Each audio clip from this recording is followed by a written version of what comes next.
हाँ साथियों, अब हम दूसरे सेशन का ये प्रशिक्षण शुरू करने जा रहे हैं। तो हम आप लोग जानना चाहते हैं कि ट्रेनिंग कितने बजे तक चलाया जाए, आप लोग सहमति लेना चाहते हैं। क्योंकि जितना देर आप लोग बैठ कर शांति से सुन सके। 5 बजे तक, अच्छा 6 बजे तक। अच्छा चलिए, आप लोगों को चेहरे पढ़ने के बाद मुझे अनुभव हो जाता है, अब खत्म करना चाहिए। तो साथियों, अभी हम लोग चर्चा कर रहे थे साइमन कमीशन, और उस साइमन कमीशन का गो बैक करने का काम गांधी जी ने किया और वेलकम करने का काम बाबा साहब अम्बेडकर ने क्यों किया, इसके पीछे रीजन हमने आपको बताया। क्योंकि इससे स्पष्ट होता है कि हमारे समाज का नायक कौन है और खलनायक कौन है। जब गांधी जी से पूछा गया कि आप साइमन का विरोध क्यों कर रहे हैं, तो आप लोग इतिहास में पढ़ते होंगे, गांधी जी जवाब देते हैं कि ये जो साइमन की कमेटी है इसमें एक भी भारतीय प्रतिनिधि नहीं है, इसलिए हम इसका विरोध कर रहे हैं। ये इतिहास में भी पढ़ने को मिलता है। अब यहां सवाल खड़ा होता है कि साइमन की कमेटी जो है वो सरकारी कमेटी है, गांधी जी और कांग्रेस के लोग प्राइवेट लोग हैं, तो प्राइवेट के लोगों को सरकारी कमेटी में कैसे रखा जा सकता है, इसलिए उन्होंने नहीं रखा। फिर भी उन्होंने गांधी जी को शांत करने के लिए कहा कि ये सर्वे करने के बाद जो भी हम लोगों को देना होगा, देने के लिए आप भारतीय जो प्रमुख लोग हैं उनको बुलाकर हम लोग मीटिंग करके सलाह मशवरा करके ही हम देने का काम करेंगे। तो गांधी जी माने। साथ तो सर्वे हुआ और इसके बाद लंदन में गोलमेज कॉन्फ्रेंस हुआ 1930-31 में। ये जो गोलमेज कॉन्फ्रेंस हुआ लंदन में, जिसमें गांधी जी को बुलाए गए कॉन्फ्रेंस में, बाबा साहब अम्बेडकर को भी बुलाए गए, राजा महाराजा जो अलग अलग थे उनको भी बुलाए गए थे, कई प्रतिनिधि लोग गए हुए थे। जिसमें गांधी जी नहीं गए, फर्स्ट गोलमेज कॉन्फ्रेंस में गांधी जी नहीं गए। इसलिए नहीं गए कि वहां जाने के बाद वह हमारी कौन सुनेगा। भारत में बोलते हैं तो हजारों लोग खड़े हो जाते हैं समर्थन में, मगर इंग्लैंड में अगर हम विरोध करते हैं, किसी मुद्दे पर बोलते हैं, कोई हमारे समर्थन में नहीं आएगा।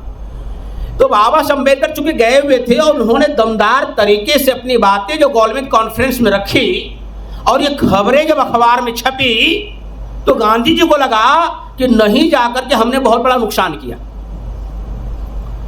तो दोबारा जब गोलमेज कॉन्फ्रेंस हुआ, उसमें सेकेंड गोलमेज कॉन्फ्रेंस, तो उसमें कांग्रेस को निमंत्रण दिया गया, ये गांधी जी को। तो गांधी जी गए, विरोध करने के लिए गए, और वहां पे ये सारी बातें हुई कि गांधी जी अड़ गए कि हम किसी भी तरीके से डॉक्टर अंबेडकर की जो डिमांड है, क्योंकि फर्स्ट गोलमेज कॉन्फ्रेंस में उन्होंने अपनी डिमांड रखी थी, वो 4 मांगे थी। पहला था जनसंख्या के आधार पर पर्याप्त प्रतिनिधित्व, एडक्वेट रिप्रेजेंटेशन।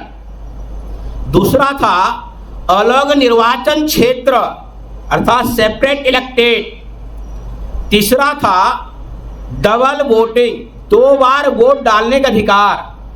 और चौथा था वयस्क मताधिकार, एडल्ट फ्रेंचाइज।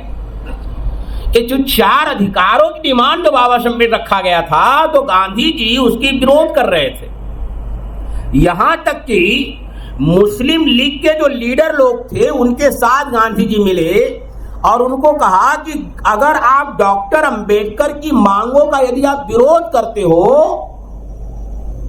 तो मैं आपकी सारी मांगों का मैं समर्थन करता हूं। मुस्लिम लीग की 14 मांगे थी और 14 मांगों में 7वें नंबर की मांग थी कि मुझे गो हत्या करने की भी इजाजत दिया जाए। 7वें नंबर की मांग। गांधी जी कहते हैं मंजूर है, सादे पेज लाओ और मैं साइन कर देता हूं और सारी मांगे लिख लो, आपकी सारी मांगों को मैं मानने को तैयार हूं, आपकी जो 14 मांग है, 14 मांगों को मैं मानने का तैयार हूं। गो हत्या करने का काम इंडिया में करो, ये भी मैं मानता हूं, मगर एक शर्त यह है कि आपको डॉक्टर अंबेडकर की मांगों का विरोध करना होगा। मतलब किस स्तर पे गांधी जी उतर गए थे कि इनको किसी तरीके से अधिकार नहीं मिलना चाहिए।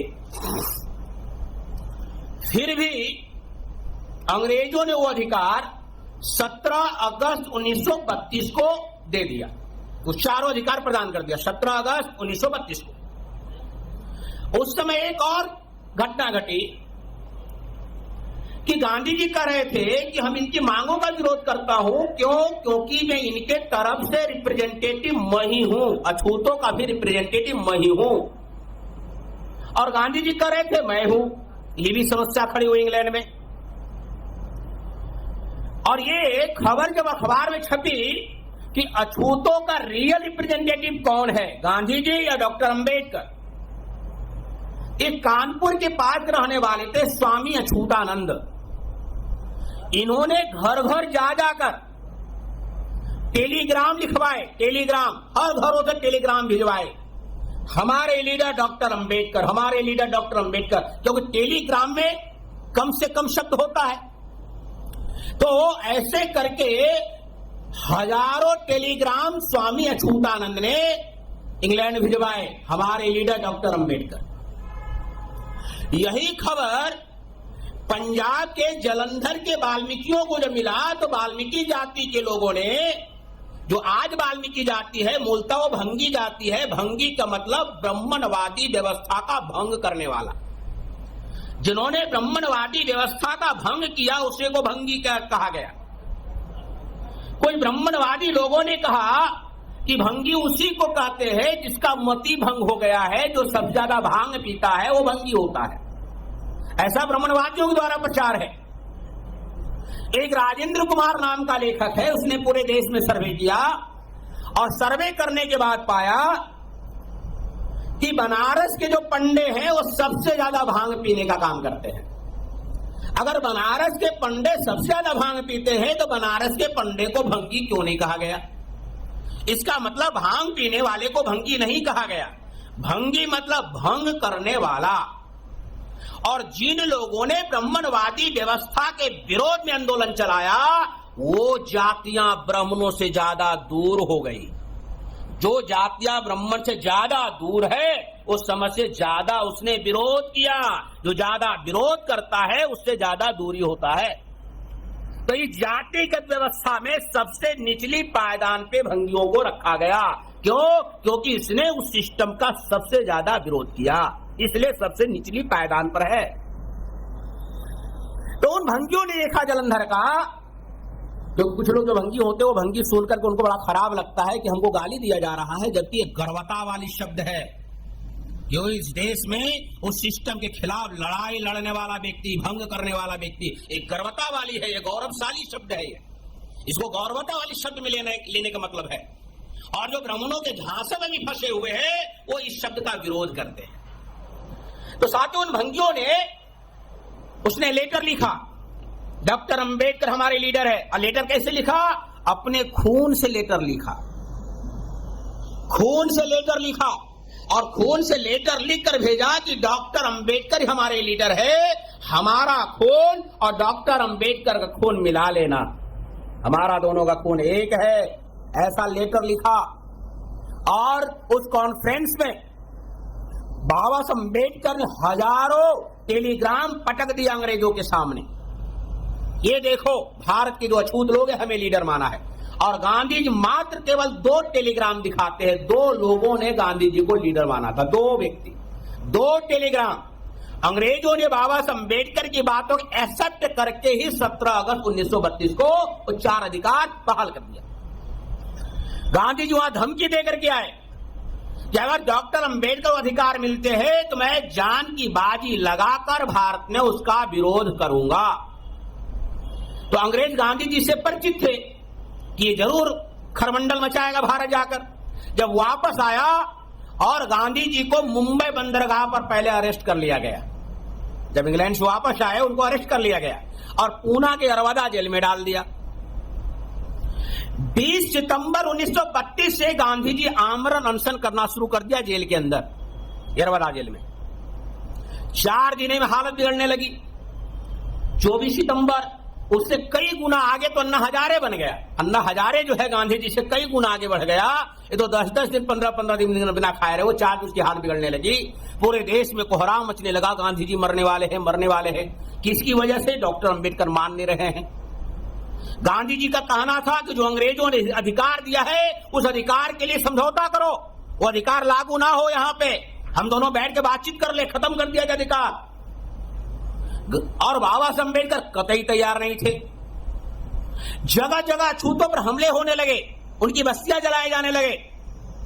बाबा साहब अम्बेडकर को लगा जिन लोगों के लिए, जिन समाज के लोग अधिकार ये हासिल करके लाया हो, वो जब रहेगा नहीं, और अगर गांधी जी मर गया तो ये सवर्ण जाति के लोग हमारे अछूतों को तो खत्म कर देंगे, बस्तियां जला देंगे, मार डालेंगे, कत्लेआम कर देंगे। तो वो गांधी जी के साथ बैठने को तैयार हुए और 24 सितंबर 1932 को पूना पैक्ट हुआ। वो जो पूना पैक्ट हुआ, उस पूना पैक्ट में सबसे जो महत्वपूर्ण अधिकार था वो था सेपरेट इलेक्टेड, अलग निर्वाचन क्षेत्र। इस अलग निर्वाचन क्षेत्र रूपी अधिकार को गांधी जी खा गए। उसकी जगह लाया गया संयुक्त निर्वाचन क्षेत्र, ज्वाइंट इलेक्टेड। अब सेपरेट इलेक्टेड और ज्वाइंट इलेक्टेड का मतलब हम लोगों को समझना होगा कि दोनों का मतलब क्या है। अगर हम सही तरीके से समझ गए तो पूना पैक्ट को हम समझ जाएंगे। साथियों, तो 4 अधिकार है। 4 अधिकार में पहला अधिकार है जनसंख्या के आधार पर पर्याप्त प्रतिनिधित्व, जो आज की तारीख में SC ST को 131 रिजर्व सीट मिलता है लोकसभा के चुनाव में। SC ST को 131 रिजर्व सीट ये मिल गया, आपका पहला अधिकार। अब दूसरा अधिकार कहता है कि 131 लोगों का सेपरेट इलेक्टेड होनी चाहिए, मतलब अलग निर्वाचन क्षेत्र होनी चाहिए। अलग निर्वाचन क्षेत्र का क्या मतलब है? जैसे आज शिक्षकों का जो MLC होता है उसका चुनाव होता है, स्नातक चुनाव होते हैं, शिक्षकों के चुनाव होते हैं, वो क्या होते हैं? सभी लोग भाग नहीं लेते। तो सेपरेट इलेक्टेड में कौन लोग भाग लेते? केवल SC ST के लोग ही भाग लेते। क्योंकि SC और ST का रिजर्व सीट है तो SC ST के लोग ही इसमें वोट डालने का काम करते। तो सेपरेट इलेक्टेड का मतलब ये था पूरे भारत को 131 लोकसभा में बांटा जाए, पहला चुनाव होता। सेपरेट इलेक्टेड का मतलब पूरे भारत को 131 लोकसभा में बांटा जाता। दूसरा इलेक्शन होता ज्वाइंट इलेक्टेड, उसमें क्या होता? फिर पूरे भारत को 412 लोकसभा में बांटा जाता। 2 इलेक्शन होते, एक सेपरेट होता, एक ज्वाइंट होता। ज्वाइंट और सेपरेट, तो सेपरेट में केवल 131 का चुनाव होता और संयुक्त निर्वाचन क्षेत्र जो होता उसमें 412 का चुनाव होता, अर्थात 2 चुनाव होते।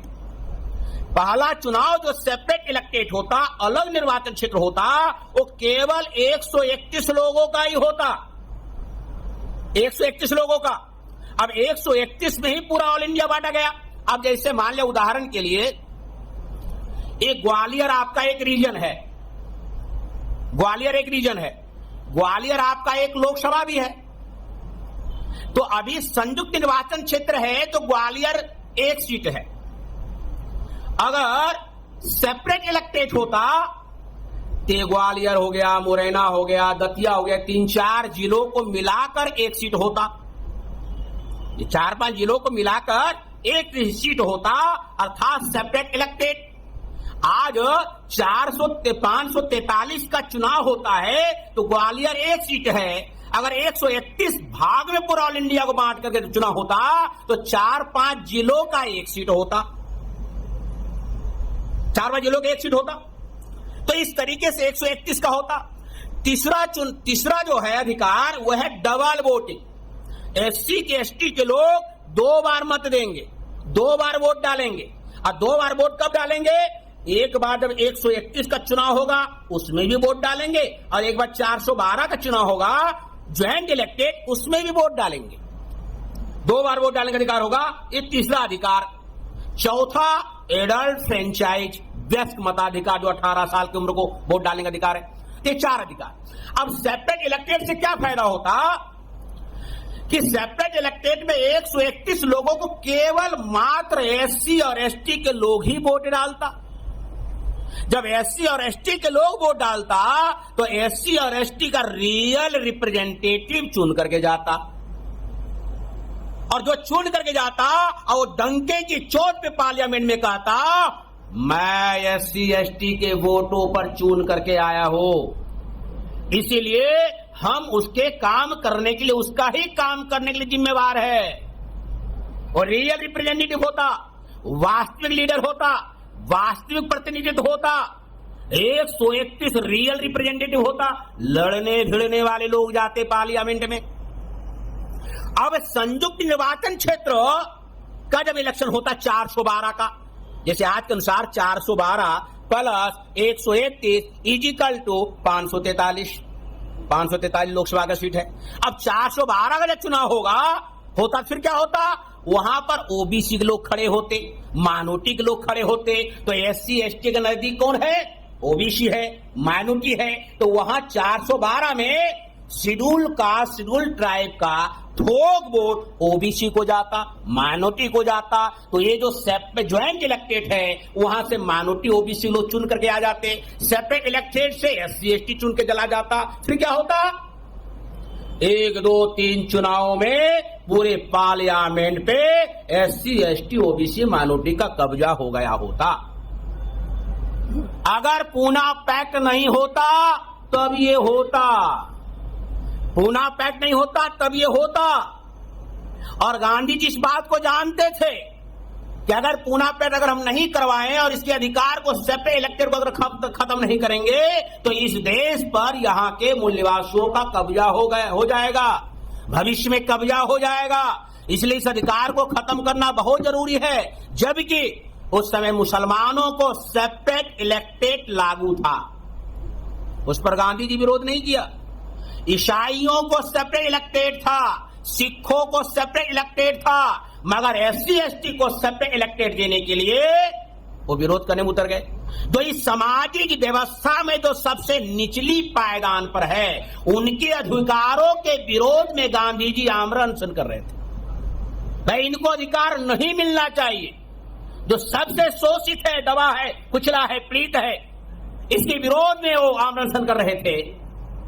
तो साथ ही जो सेपरेट इलेक्टेड होने की वजह से इस देश में रियल रिप्रेजेंटेटिव चुन करके जाता।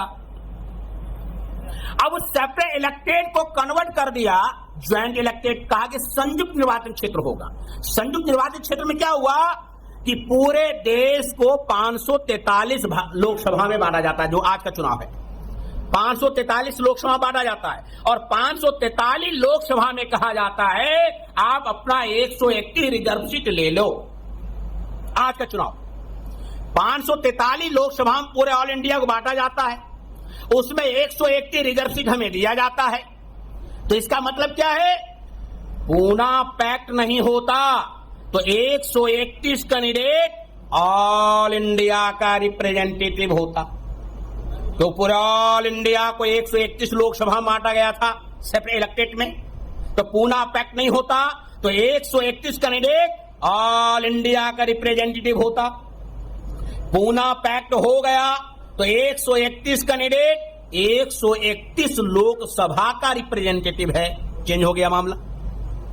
सेपरेट इलेक्टेड में ऑल इंडिया को बांटा गया 131 लोकसभा में, तो 131 कैंडिडेट ऑल इंडिया का रिप्रेजेंटेटिव होता। आज की तारीख में 131 कैंडिडेट 131 लोकसभा का रिप्रेजेंटेटिव है, चेंजिंग हो गया। पूना पैक्ट नहीं होता तो 131 कैंडिडेट रियल रिप्रेजेंटेटिव होता। अब पूना पैक्ट हो गया तो 131 कैंडिडेट केवल एससी और एसटी के वोट पर चुन करके नहीं जाता है, बल्कि वो सबके वोट पर चुन करके जाता है। जब सबके वोट पर चुन कर जाता है तो होता क्या है, ये सवर्ण जातियों का जो थोक वोट उसी को मिलता है जो एससी एसटी का दलाल चमचा कैंडिडेट खड़ा होता है, इसलिए दलाल चमचे चुन के चले जाते हैं। अब जैसे मान लिया जाए जहां शेड्यूल कास्ट का रिजर्व सीट है, तो रिजर्व सीट है तो मान लिया 20 कैंडिडेट खड़े हो गए शेड्यूल कास्ट का, तो 20 कैंडिडेट खड़े हो गए, तो वहां का जो शेड्यूल कास्ट शेड्यूल ट्राइब का जो वोट है वो 20 कैंडिडेट पे डिवाइड हो गया। मगर सवर्णों का वोट, थोक वोट, उन 20 में से उनको थोक में जाएगा जो उनका दलाल चमचा है। इधर उत्तर प्रदेश में एक जिला है अलीगढ़, बीजेपी का बहुत समय सांसद रहा, 20 साल सांसद रहा, किशन लाल दिलेर, सर नाम आप लोग सुने होंगे। वो किशन लाल दिलेर 20 साल से करीब सांसद रहा। वो क्या करता था, जाति का भंगी अपने थैले में एक जो है गिलास रखता था, अगर कहीं जाता पानी पीने के लिए कोई देता तो अपना गिलास निकाल के देता, कहता मैं तो अच्छू, तू मेरे गिलास में पानी डालो। ये हालात था और इस तरीके से 20 साल सांसद रहा। अभी वही काम उसका बेटा कर रहा है, वो भी अभी सांसद है बीजेपी का। तो कहने का मतलब ऐसे ही दलाल चमचों की फौज लग गई। और बाबा साहब अम्बेडकर इस बात को जान रहे थे कि ये जो रिजर्व सीट से चुने जाने वाले जो प्रतिनिधि है वो वहां जाकर क्या करेंगे, वो कुछ बोलने का काम नहीं करेंगे, वहां मुंह खोलने का काम नहीं करेंगे। जब जम्हाई आएगी तभी मुंह खोलेंगे, जम्हाई आएगी तभी मुंह खोलेंगे, ऐसे खोलने का काम नहीं करेंगे। हम लोगों ने उसमें एक लाइन और जोड़ दिया, ये जम्हाई आना ये नेचुरल कॉल है, नहीं तो ये लोग जम्हाई भी नहीं लेते। ये जो सब रिजर्व सीट बैठे हुए हैं, आज की तारीख में कोई भी लड़ने वाला व्यक्ति, समाज का सही नेतृत्व करने वाला व्यक्ति रिजर्व सीट से जीत नहीं सकता है। इसलिए मैं अपने लोगों को कभी कभी सलाह देता हूं, कोई कहते हैं कौन से सीट से चुनाव लड़ा जाए, मैं कहता हूं जनरल सीट पे चुनाव लड़ो। रिजर्व सीट से आप जीत नहीं सकते, रिजर्व सीट से चमचे और दलाल जीते जाएंगे, आप नहीं जलेंगे। समाज का सही नुमाइंदगी करने वाला व्यक्ति रिजर्व सीट पे नहीं जीत पाएगा। कांशीराम साहब जैसे लोग नहीं जीत पाए, बाबा साहब अम्बेडकर जैसे लोग नहीं जीत पाए, लड़ने भिड़ने वाले लोग जीत नहीं पाएंगे, मगर दलाल चमचे जीत जाते हैं। क्योंकि ये शासक जाति के लोग क्यों चाहेंगे डॉक्टर अम्बेडकर जैसे लीडर को वोट दिया जाए, कांशीराम साहब जैसे लोगों को वोट दिया जाए, क्योंकि ये जाएंगे तो उनकी ही धज्जियां उखाड़ने का काम करेंगे पार्लियामेंट में। तो लड़ने भिड़ने वाले लोग रिजर्व सीट से नहीं जीतते, तो रिजर्व सीट से दलाल चमचे जाते हैं। और आज की तारीख में रिजर्व सीट में सबसे ज्यादा चुने जाने वाले प्रतिनिधि कौन है, बीजेपी का सब कैंडिडेट है। SC ST में लगभग 73 लोग सब उसके लोग हैं। तो इस तरीके से ये दलाल चमचे चुन कर जाते हैं। तो पूना पैक्ट का रिजल्ट बाबा साहब अम्बेडकर को पता था कि क्या होगा। फिर उन्होंने सोचा अब क्या किया जाए, अब कौन सा रास्ता हमारे सामने है। तो रास्ता निकाला 10 साल के अंदर उन्होंने सोचा इस देश के अंदर राष्ट्रव्यापी मूवमेंट खड़ा किया जाए, और राष्ट्रव्यापी मूवमेंट खड़ा करने के लिए राष्ट्रव्यापी संगठन बनाया जाए। और राष्ट्रव्यापी संगठन उन्होंने 10 साल में बना लिए। 1942 में नागपुर में 19, 20, 21 जुलाई 1942 को एक राष्ट्रीय स्तर का मूवमेंट खड़ा किया और एक कार्यक्रम किया शेड्यूल कास्ट फेडरेशन के द्वारा। लगभग 75,000 डेलीगेट्स लोग थे, 25,000 तो केवल महिलाएं थी। एक राष्ट्रीय स्तर का एक संगठन खड़ा कर दिया 1942 में। 19, 20, 21 जुलाई और 20 जुलाई को ही अंग्रेज सरकार के द्वारा उनको निमंत्रण मिल गया कि आपको लेबर मिनिस्टर बनाया जाता है। श्रम मंत्री बना दिया सरकार ने, अंग्रेज सरकार ने। और बाबा साहब अम्बेडकर को श्रम मंत्री बनाते ही 1942 में ही 8.3% रिजर्वेशन नौकरियों में बहाल हो गया। आप सोच लीजिए, 1942 में ही शेड्यूल कास्ट को नौकरियों में रिजर्वेशन बहाल हो गया। 42 में ही वो जाते जाते 47 में 12.5 हो गया, संविधान लागू होने के बाद 15 हो गया। तो 42 में जिस समाज का सही लीडरशिप निकला तो उनको अधिकार बहाल हो गए। मगर जो ओबीसी समाज ने गांधी जी को नेता माना, नेहरू जी को नेता माना, पटेल जी को नेता माना, इनको रिजर्वेशन कब मिला? 1992 में जाकर मिला, मंडल कमीशन के बाद। और बाबा साहब अम्बेडकर को उनकी लड़ाई अकेले लड़नी पड़ी यहां संविधान सभा के अंदर। तो साथियों, 1942 में जब लेबर मिनिस्टर बन गए उसमें बहुत सारे काम उन्होंने किया, लेबरों के लिए बहुत सारे काम किया, लेबर कानून सारे उन्हीं के समय के बनाए हुए हैं, महिलाओं को भी अधिकार बहाल किया उन्होंने, जो महिलाएं लेबर का काम करती थी उनको अधिकार बहाल किया, इसे बहुत सारे काम उन्होंने किया। अब ये स्थिति आ गई कि इस देश के अंदर संविधान सभा का चुनाव किया जाए, संविधान सभा का चुनाव। अंग्रेजों ने कहा इस देश को हम जल्दी छोड़ के चले जाएंगे, एक संविधान सभा का चुनाव किया जाए, और संविधान सभा का चुनाव हुआ जुलाई 1946 में। जुलाई 1946 में बाबा साहब अम्बेडकर मुंबई से खड़े हुए, लेकिन मुंबई के लोग तैयार नहीं हुए वोट डालने का। क्यों? क्योंकि पहले एमएलए लोगों का वोट मिलना था, एमएलए लोगों का वोट। जैसे आज राष्ट्रपति का चुनाव होता है, जनता चुनाव नहीं करती, राज्यसभा का चुनाव होता है, जनता चुनाव नहीं करती, लोकसभा का चुनाव होता है, उसमें जनता चुनाव करती है, एमएलसी का चुनाव होता है, जनता डायरेक्ट चुनाव नहीं करती। तो संविधान सभा का चुनाव होना था, तो संविधान सभा के चुनाव के लिए एमएलए लोग जो थे उस समय उनके द्वारा चुने जाने थे। तो 5-6 एमएलए से एक संविधान सभा का मेंबर होता, जैसे आज क्या होता है 5-6 विधायकों पर एक सांसद होता है। तो अब मुंबई के लोग तैयार नहीं हुए, तो जोगेंद्र नाथ मंडल जो वहां जीत गए थे, मुंबई के लोगों ने बाबा साहब हरा देने का काम किया, हराने का काम कर दिया संविधान सभा में। तो जोगेंद्र नाथ मंडल जो बंगाल में थे, खुलना, जसोरपुर, फरीदपुर और बोरीशाल, ये 4 जगह से खड़े गए थे जीतकर जोगेंद्र नाथ मंडल। उन्होंने देखा कि डॉक्टर अंबेडकर संविधान सभा में जीत के नहीं आए हैं, उन्होंने रिजाइन लिख दिया। रिजाइन लिखने से सीट खाली हो गई और बाबा साहब अम्बेडकर को वहां से जितवा करके भेज दिया गया।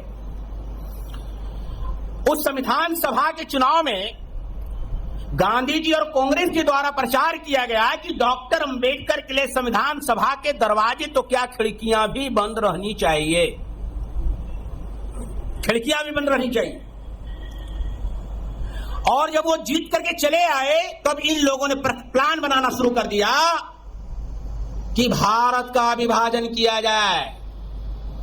भारत का विभाजन करने का इन लोगों ने प्लान बनाया, और उस भारत के विभाजन में बंगाल को भी विभाजन करने का प्लान बनाया। वो बंगाल का विभाजन करने का प्लान इसलिए बनाया क्योंकि बाबा साहब अम्बेडकर जहां से जीत के गए थे वो एरिया पड़ता है खुलना, जशोरपुर, फरीदपुर और बोरीशाल, ये वर्तमान का बांग्लादेश में पड़ता है। इन लोगों ने सोचा कि अगर पाकिस्तान के नाम पर अगर बंगाल का विभाजन कर देंगे, पूर्वी बंगाल और पश्चिमी बंगाल, तो पूर्वी बंगाल का मतलब हो जाएगा पूर्वी पाकिस्तान। तो बाबा साहब अम्बेडकर जिस एरिया से जीत के गए हैं वो एरिया हम पाकिस्तान के खाते में डाल देंगे, तो बाबा साहब अम्बेडकर संविधान सभा के मेंबर होंगे, मगर कहां के हो जाएंगे? पाकिस्तान का। हमारा टेंशन खत्म हो जाएगा। इन लोगों ने प्लान बनाया, और उस समय कांग्रेस, जनसंघ, हिंदू महासभा, कम्युनिस्ट पार्टी, इन लोगों ने क्या किया? बड़े पैमाने पर बंगाल में प्रचार किया। ज्योति बसु, रतनलाल, श्यामा प्रसाद मुखर्जी, इन सारे लोगों ने प्रचार किया, और 76 सम्मेलन किया बंगाल में, 76 सम्मेलन। और 76 सम्मेलन काहे के लिए किया? इसलिए किया कि बंगाल का भी विभाजन किया जाए, एक पूर्वी बंगाल बांट करके पाकिस्तान के खाते में दिया जाए, पूर्वी पाकिस्तान के खाते में। तो इन लोगों ने षड्यंत्र रचा बंगाल को विभाजन करने का। कारण क्या था? कारण इस बात का था, उस समय बंगाल के अंदर मुस्लिम और अछूत दोनों इकट्ठा हो रहे थे। यहां तक कि संविधान सभा में भी मुस्लिम और अछूतों ने, नमोस्तदायक लोगों ने बाबा साहब अम्बेडकर भेजने का काम किया संविधान सभा में। इन लोगों को खतरा था, अगर संयुक्त बंगाल रहेगा तो यहां ब्राह्मणों की दाल नहीं गलेगी, यहां सरकार मुस्लिम लोग, अछूत लोग मिलकर सरकार बना लेंगे बंगाल में, ये लोग सरकार बनाएंगे। अगर हम विभाजन कर देंगे तो बचा हुआ जो बंगाल है, वो बंगाल जो भारत में रहेगा वहां ब्राह्मणों का राज हो जाएगा, और जो उधर का बंगाल होगा पूर्वी पाकिस्तान का, मुसलमानों का राज हो जाएगा। मतलब किसी तरीके से अछूतों को अधिकार नहीं मिलना चाहिए और अछूत मुसलमान इकट्ठा नहीं होना चाहिए। इन लोगों ने बड़े पैमाने पर षड्यंत्र रचा। जो पाकिस्तान का बंटवारा हुआ, मोहम्मद अली जिन्ना ने पहली बार कहा पाकिस्तान दे दो, वो 1940 में कहा, मगर ब्राह्मण लोग उनसे पहले कहते रहे। ये जो वीर सावरकर है, गुरु गोलवलकर है, ये लोग पहले प्रचार कर रहे थे। क्या प्रचार कर रहे थे? कि मुसलमानों को अलग देश दिया जाए, अलग देश दिया जाए। ये 1927 से ही प्रचार कर रहे थे, इनको अलग देश दिया जाए। और मोहम्मद अली जिन्ना 1940 में पहली बार कहा ठीक है तो पाकिस्तान दे दो। जैसे आप घरों में होता है जब बेटा जब कमाता नहीं है, शादी वादी जब कर दिया जाता है तो माँ बाप कहता है अरे कमा रहे हो, अलग कर देंगे तो फिर अपना देखना गुजारा, अलग कर देंगे 2-4-10 बार बोलता है तो बेटा कहता ठीक है अलग कर दो, बांट दो सब संपत्ति हमारा। तो कहने का मतलब इसको अलग मिलना चाहिए करते करते फिर मोहम्मद अली जिन्ना कहा कि चलो ठीक है अलग दे दो। तो 1940 उन्होंने डिमांड शुरू किया। तो पाकिस्तान का बंटवारा हुआ और भारत पाकिस्तान का, और उस बंटवारे में बंगाल का भी बंटवारा कर दिया गया। जब बंगाल का बंटवारा किया गया तो जिस एरिया से बाबा साहब जीत के गए थे वो एरिया पाकिस्तान के खाते में डाल दिया गया।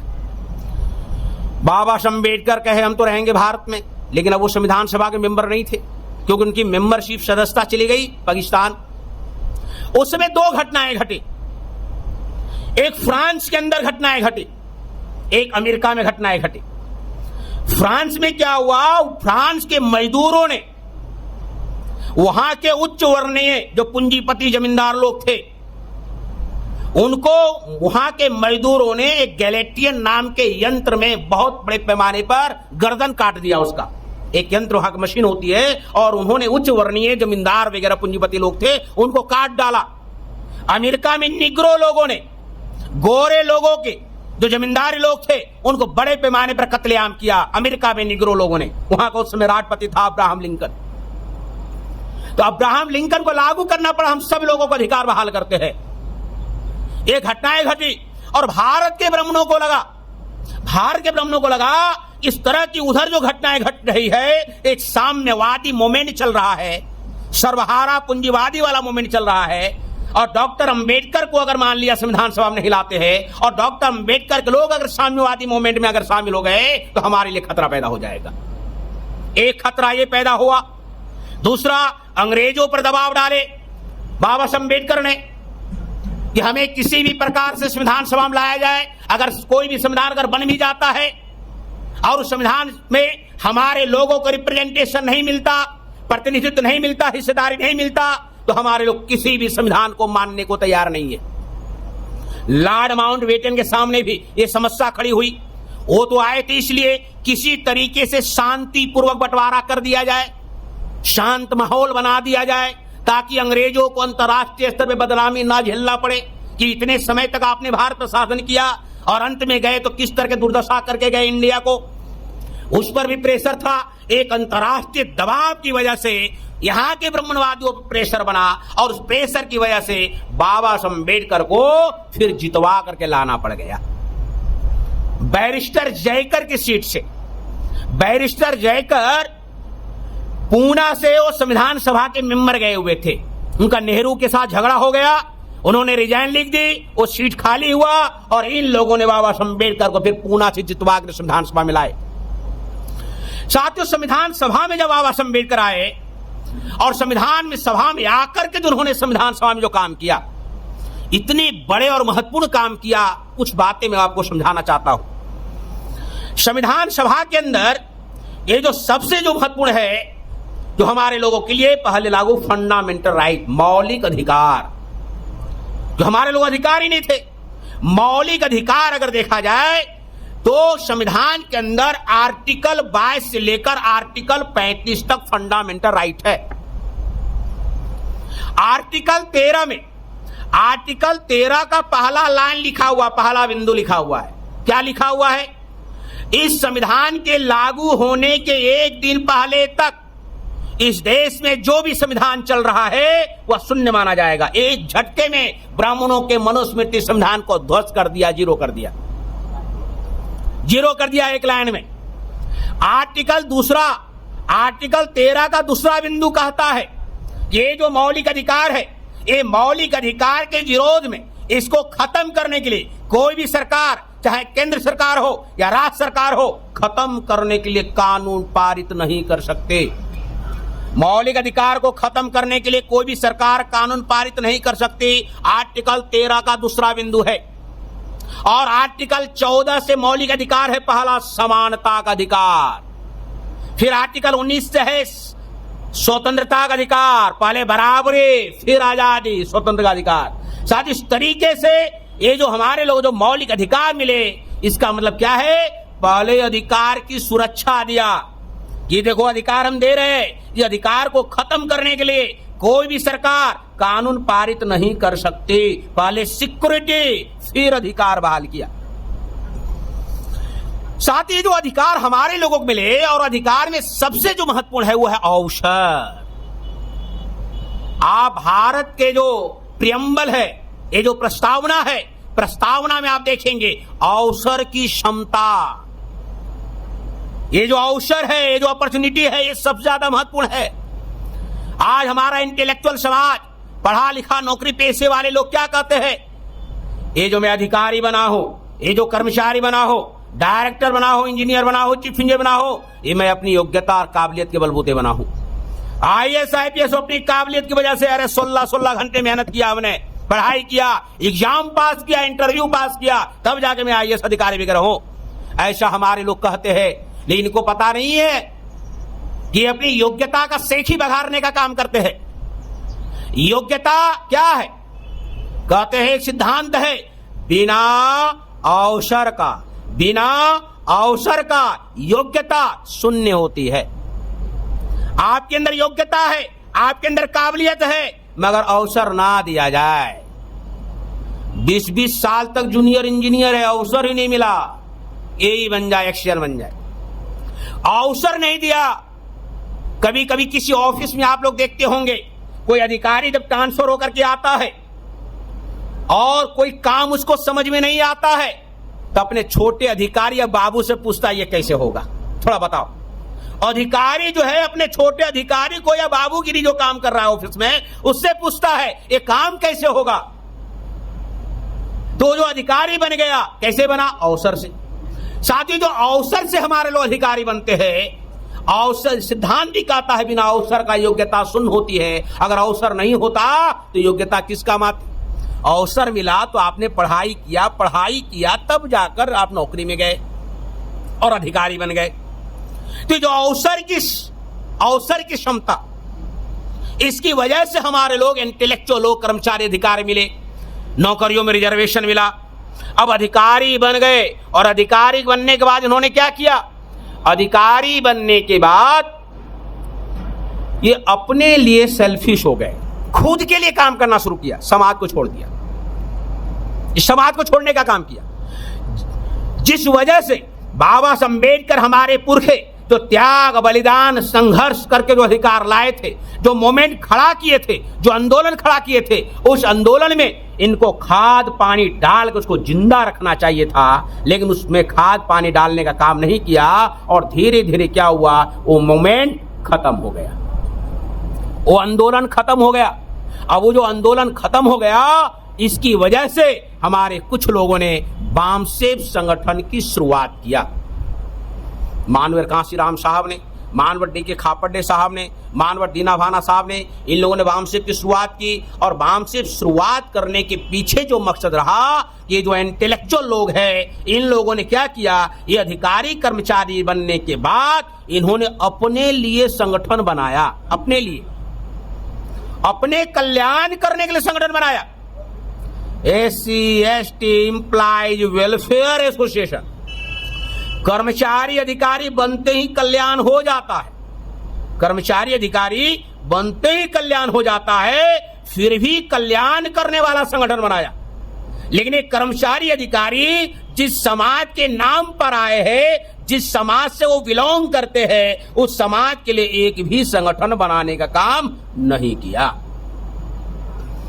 एक भी संगठन बनाने का काम नहीं किया।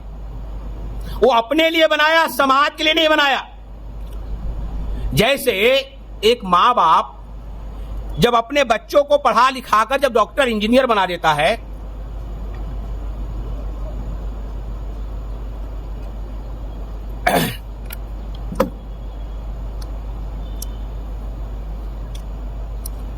जब माँ बाप अपने बच्चों को पढ़ा लिया, जब डॉक्टर, इंजीनियर, IAS, IPS जब बना देता है और बेटा बनने के बाद क्या करता है, अपने माँ बाप को छोड़ देता है, घर से बाहर कर देता है, कोई जाकर वृद्धाश्रम में छोड़ देता है, तो माँ बाप क्या बोलता है, माँ बाप कहता है हमने अपने बच्चों को पढ़ा लिखाकर लायक बनाया, हमने पढ़ा लिखाकर लायक बनाया मगर ये नालायक हो गया, हमने लायक बनाया मगर ये नालायक हो गया।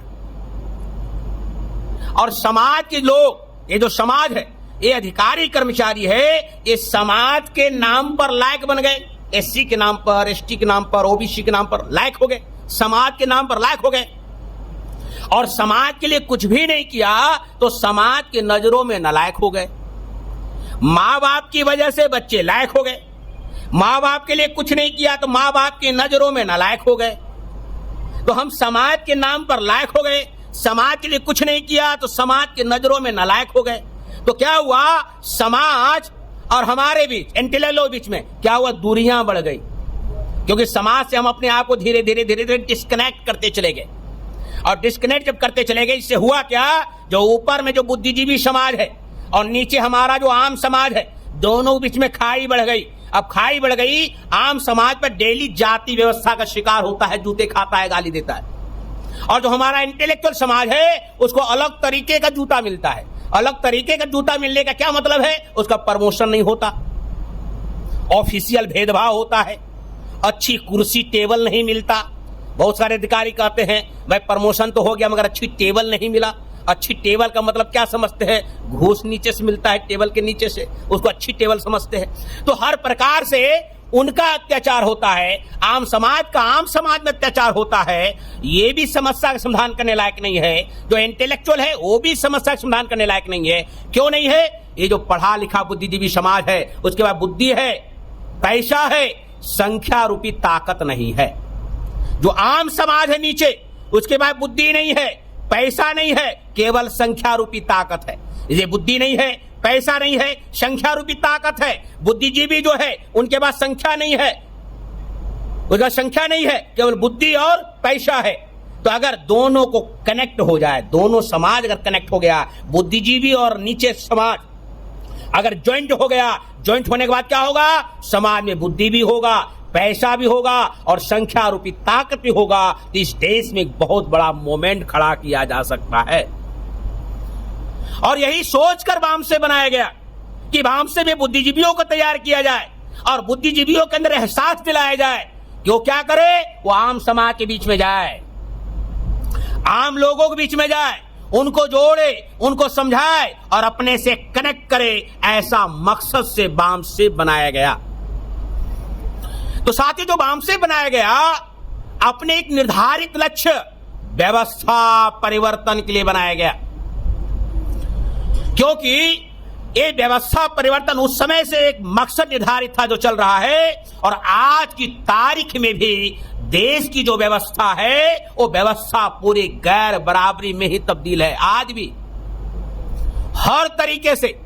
अब आज की तारीख में अगर आप देखें थोड़ा देर के लिए, आज जो षड्यंत्र हो रहा है, एजुकेशन का षड्यंत्र हो गया, शिक्षा व्यवस्था महंगी कर दी गई, बहुत ही महंगा कर दिया गया, सीटें जो है हमारे लोगों को अवेलेबल नहीं हो रहे हैं। तो शिक्षा व्यवस्था महंगी करने के पीछे जो उसकी रणनीति है कि ये लोग ज्यादा ना पढ़े, क्योंकि ज्यादा पढ़ने वाला व्यक्ति जो ज्यादा पढ़ता है वो तर्क करता है, जो तर्क करता है वो सही गलत का जजमेंट करता है, और जो सही गलत का जजमेंट करता है वो निर्णय लेने लायक होता है, और जो निर्णय लेने लायक होता है वो नेतृत्व करता है, और जो नेतृत्व करता है वो शासक बनता है। ज्यादा पढ़ने का कनेक्शन शासक बनने का मामला है, इसलिए ज्यादा ना पढ़े, एजुकेशन व्यवस्था सारा चौपट कर दिया गया, शिक्षा व्यवस्था खत्म कर दी गई। शिक्षा के क्षेत्र में हो गया, सामाजिक क्षेत्र में आज भी बड़े पैमाने पर भेदभाव किया जा रहा है। बुंदेलखंड में आज भी जो अछूत जाति के लोग हैं, ठाकरों के दरवाजे के आगे जूता चप्पल पहन के पार नहीं हो सकते।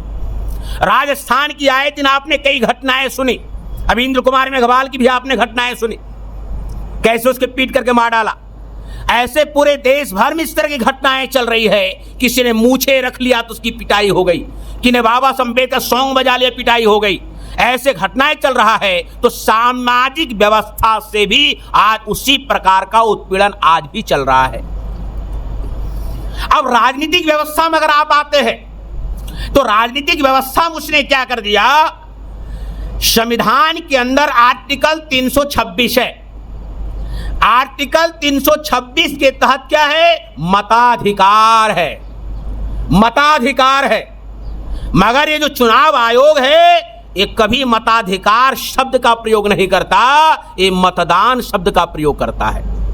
अमुक तारीख को अपने बहुमूल्य मतदान का प्रयोग करे, ऐसा प्रचार करवाता है, ऐसा अखबारों में आता है, ऐसा मीडिया में आता है, वॉल राइटिंग में आता है। इस तरीके से लोग जुलूस निकाल निकाल कर प्रचार करते हैं मतदान का। मताधिकार जो शब्द है उसको मतदान में तब्दील कर दिया।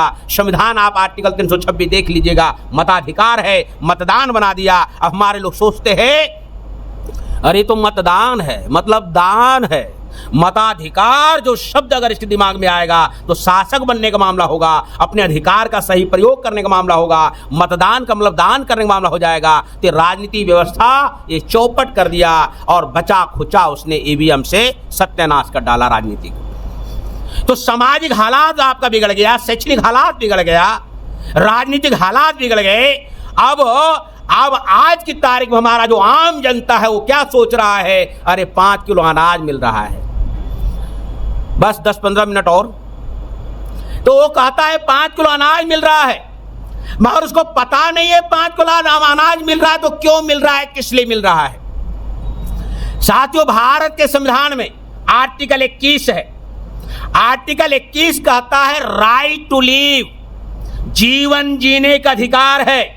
कोई भी व्यक्ति मरना नहीं चाहिए, कोई भी व्यक्ति मरना नहीं चाहिए। आर्टिकल 21 के तहत ये सरकार का दायित्व है। तो कोई व्यक्ति ना मरे, भूखे ना मरे तो सरकार की मजबूरी है। आर्टिकल 21 के तहत मजबूरी है लोगों को खाना दे, लोगों को अनाज दे, कोई भूखे नहीं मरना चाहिए। आर्टिकल 21 के तहत ऐसी व्यवस्था है।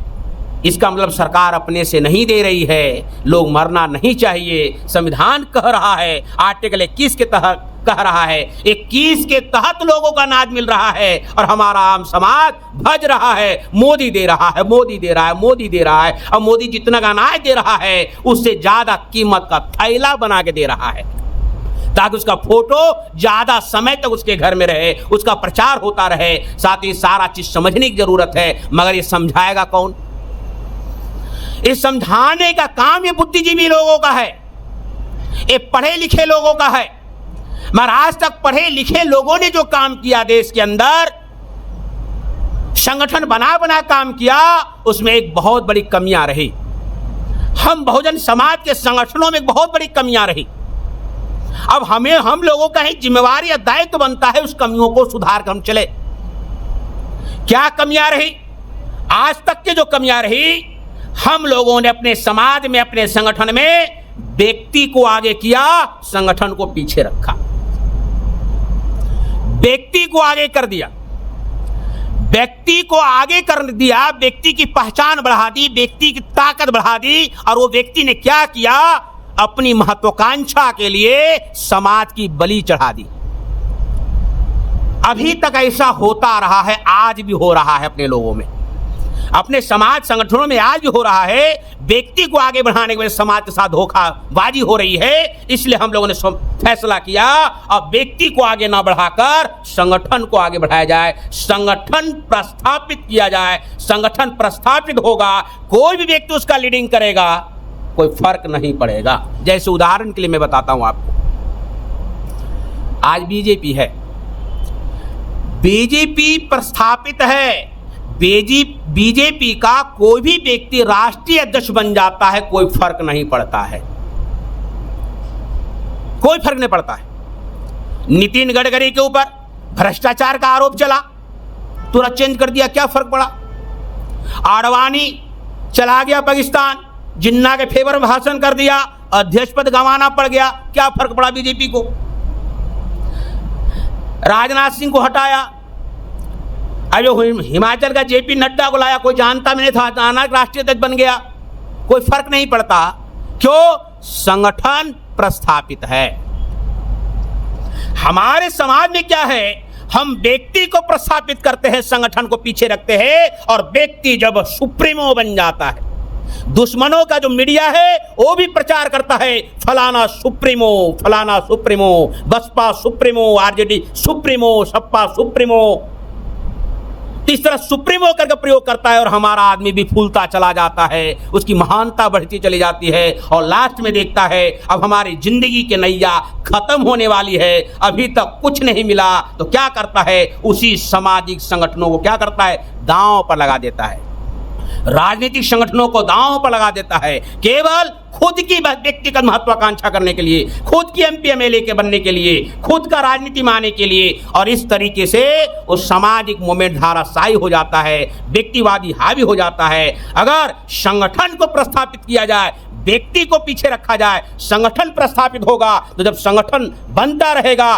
बहुत सारे लोग तैयार होते रहेंगे, कैडर निर्माण होता रहेगा, और कोई भी उसका अध्यक्ष बन जाए, कोई फर्क नहीं पड़ता। ये चीजें हम लोगों ने फैसला लिया, और यही गति से अब हम लोग काम करने के लिए शुरुआत करेंगे कि हम लोग किसी व्यक्ति को आगे नहीं करेंगे, व्यक्ति को हाईलाइट नहीं करेंगे, संगठन को प्रस्थापित करेंगे। और आप लोगों को भी जिम्मेदारी बनता है, हम लोग किसी व्यक्ति का नाम लेकर फलाना व्यक्ति आ रहा है, फलाना आ रहा है, ये प्रचार न करने के बजाय हम भाई फलाने संगठन का कार्यक्रम है, आओ, फलाने संगठन का कैडर है, आओ, संगठन लोगों के दिमाग में डाले, फलाना व्यक्ति आ रहा है, आप आइए, बड़े दूर से आ रहे हैं, ऐसा बोलने की बजाय संगठन का कार्यक्रम है, संगठन का ट्रेनिंग है, सभा है, सम्मेलन है, हम संगठन को घर घर तक लेके जाए, व्यक्ति को पीछे रखे, संगठन को आगे रखे। शायद ऐसा अगर हम करते हैं तो अभी तक जो कमियां, खामियां, गलतियां हुई है उसकी हम भरपाई कर सकेंगे, और आगे बेहतर तरीके से हम संगठन के उद्देश्यों को,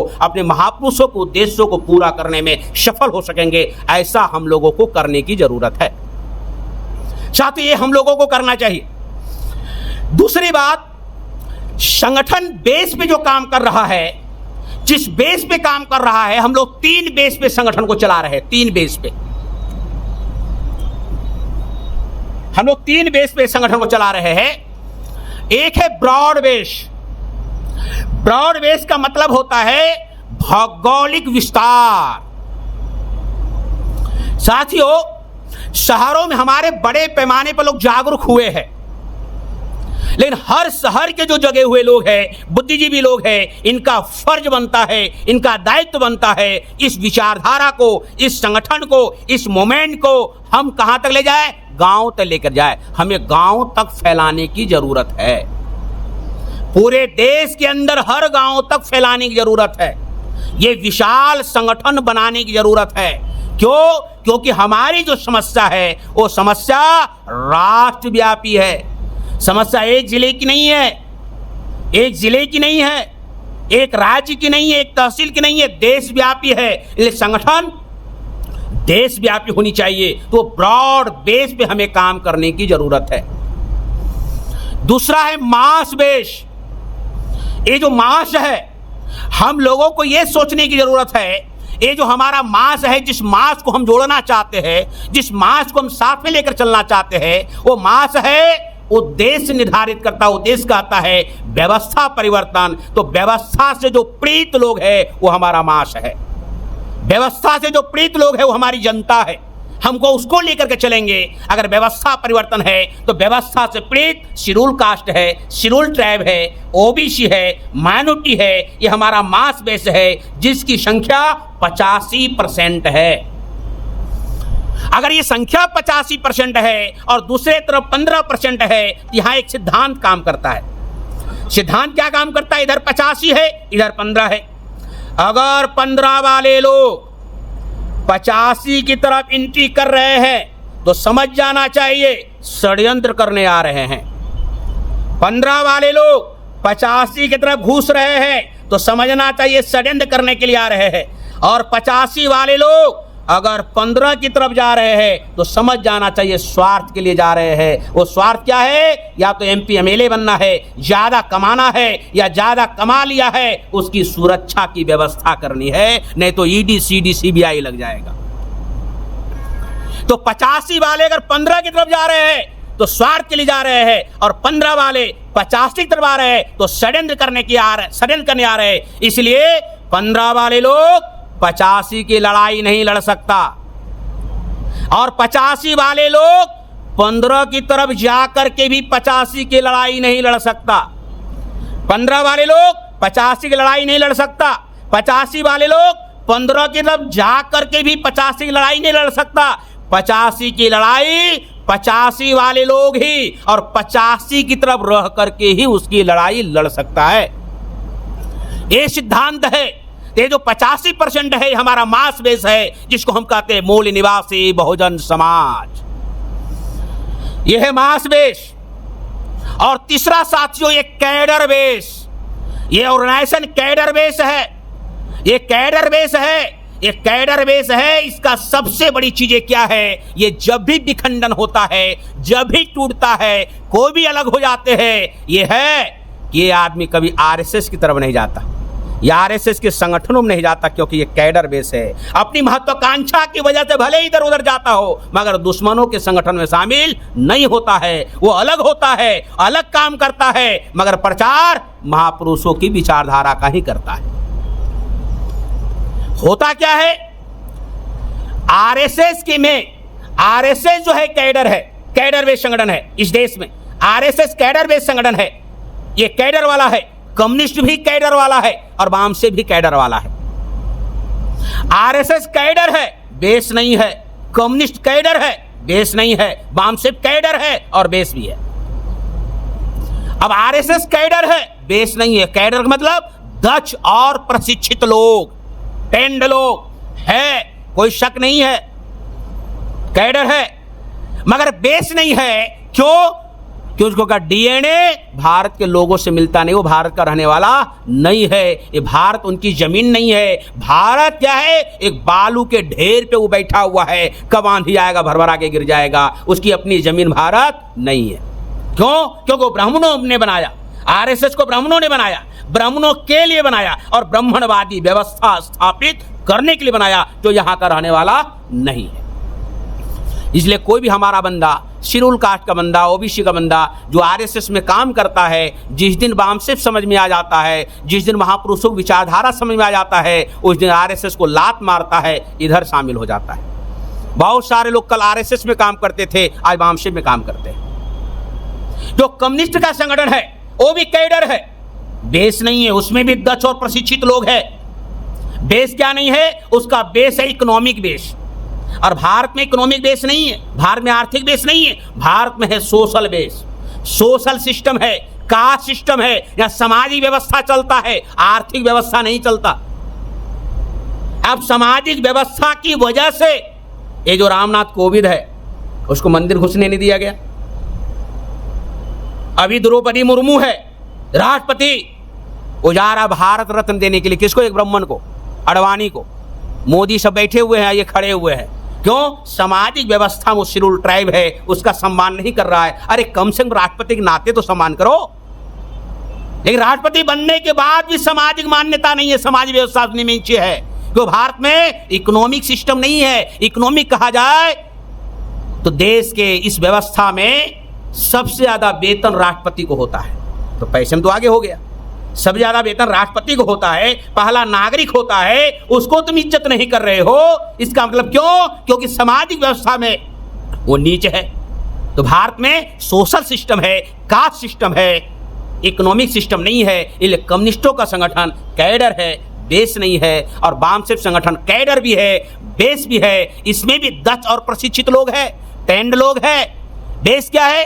वामसिफ को मूल्यवासियों ने बनाया, मूल्यवासियों ने बनाया, मूल्यवासियों के लिए बनाया और मूल निवासी व्यवस्था स्थापित करने के लिए बनाया, जो इस देश के रहने वाले लोग हैं। इसीलिए वामसिफ के लोग अगर कहीं वामसिफ को तोड़ता है, वामसिफ को छोड़ता है, ये दुश्मनों के संगठन में काम नहीं करता, या तो घर बैठ जाता है या खुद का संगठन चलाता है या कोई दूसरा वामसेप चलाता है, अर्थात इसी विचारधारा का प्रचार और प्रसार करता है। इसलिए हम लोगों को आपस में एक दूसरे से उलझने का, भिड़ने का मतलब नहीं है। हम लोगों को केवल ये कहना है, कोई भी अपने समाज में अगर विचारधारा प्रसार कर रहा है उसका स्वागत है।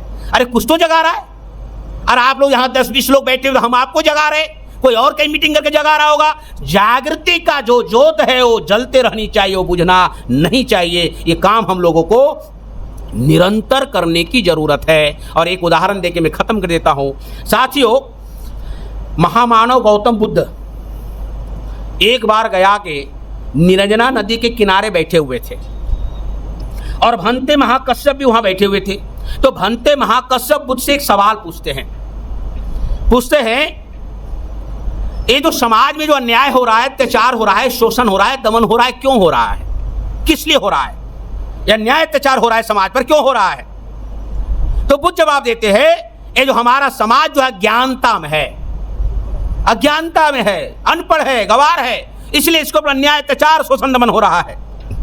तो अब उसने दूसरा सवाल पूछा, ऐसा कब तक चलेगा, यह अन्याय अत्याचार शोषण दमन कब तक चलेगा?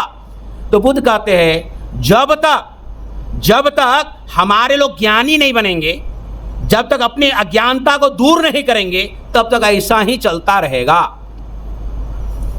तो अब उसने तीसरा सवाल पूछा कि हम यदि यहीं बैठे रहे, नदी के इसी किनारे बैठे हुए हैं, कह रहे अगर नदी किनारे यहीं बैठकर यदि हम यज्ञ करते हैं, तप करते हैं, योग करते हैं, ध्यान करते हैं, वंदना करते हैं, प्रार्थना करते हैं, ठीक है, कि हमारी अज्ञानता दूर हो जाए। क्या तप जग योग ध्यान से अज्ञानता दूर नहीं हो सकता? तो बुद्ध कहते हैं, अगर हम इसी किनारे पर तप योग ध्यान करते रहेंगे और कहेंगे नदी का उस पार का जो किनारा है जहां हम जाना चाहते हैं, वो किनारा मेरे पास आएगा क्या? तो कहा नहीं, हमको वहां जाना होगा। इसलिए बुद्ध कहते हैं कि ये जो अज्ञानता है वो समाज में है, अन्याय अत्याचार हो रहा है वो समाज पर हो रहा है। इसलिए हमें समाज के बीच जाना होगा और समाज के बीच जाने के लिए ही हमने भिक्षु संघ बनाया और भिक्षुओं को आदेश दिया, जाओ। कहाँ जाओ? समाज में जाओ। किस लिए जाओ? बहुजन हिताय बहुजन सुखाय लोक अनुकंपाय अनुताय आदि कल्याण, मध्य कल्याण, अंत कल्याण के लिए करने के लिए जाओ। माने बहुजन हितार बहुजन सुखाय के लिए जाओ, समाज में जाओ। क्या करो? चरित भिक्षवे चारिकम, चारिका करते हुए जाओ। तो कहने का मतलब संगठन बनाने का, भिक्षु संघ बनाने का उनका पर्पस था, इस समाज में जा करके लोगों को अज्ञानता को दुरुस्त करे। जब अज्ञानता दुरुस्त होगा तो अन्याय अत्याचार ऑटोमेटिक कम होगा। अगर उसी को उदाहरण को अगर हम लोग यहाँ फिट कर ले कि अगर हम लोग जितने बैठे हुए हैं, अगर पर डे हम लोग ज़्यादा ने एक व्यक्ति को समझाने का काम किया, संडे का उपयोग किसी गांव में जाकर करने का काम किया, अगर ऐसा लगातार अगर हम लोगों ने ऐसा किया तो महीना 2 महीना साल भर के अंदर ये विचारधारा ग्वालियर के गांव तक फैल जाएगी। अगर ऐसा करने में अगर हमें कामयाबी मिली तब माना जाएगा कि आज हम महापुरुषों का चित्र लगाकर जो हम कार्यक्रम कर रहे हैं, उनको याद हम कर रहे हैं, उनको विचारों को फैलाने का काम कर रहे हैं, यही सच्ची में उनके लिए सच्ची श्रद्धांजलि होगी और उनके नज़रों हम ये होंगे कि चलो हमारे आने वाली पीढ़ियाँ हमारी विचारधारा आगे बढ़ा रही है। साथियों, ऐसा हम लोग करना चाहिए। ऐसा करने के लिए आप लोग साथ सहयोग करेंगे, ऐसी आशा उम्मीद करते हुए मैं अपना प्रशिक्षण यही समाप्त करता हूं। और किसी भी प्रकार का कोई सवाल सुनने के क्रम में कोई भी सवाल आपके है, वो सवाल आप रखिए, उस सवालों के जवाब आपको दिए जाएंगे। धन्यवाद।